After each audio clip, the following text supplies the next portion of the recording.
Le président béninois, Patrice Talon, a pris 2 décrets le 2 août, au lendemain de la fête nationale, pour gracier plus de 400 détenus de droit commun, dont 27 militants de l'opposition arrêtés et jugés suite aux violences électorales de 2019 et 2021. Toutefois, 2 figures emblématiques de l'opposition n'ont pas été incluses dans cette mesure de clémence. La liste des 27 militants de l'opposition bénéficiaires de la grâce a attiré une attention particulière. Ces détenus purgeaient des peines allant de 38 mois à 10 ans de prison, ayant été condamnés par la Cour de répression des infractions économiques et du terrorisme, criait, pour des motifs tels que participation à attroupement armé et atteinte ou complicité d'atteinte à l'intégrité du territoire.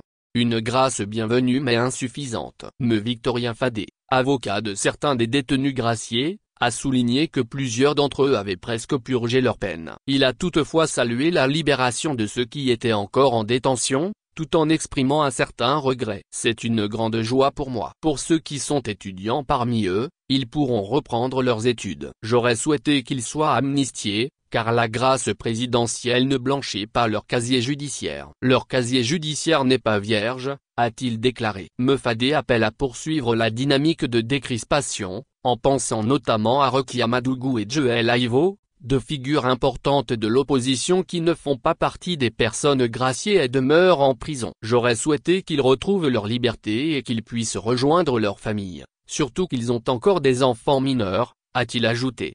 Les partis d'opposition, ainsi que les anciens présidents Boni Yeyi et Nicéphore Soglo, continuent de demander la libération de ces 2 personnalités auprès du président Talon.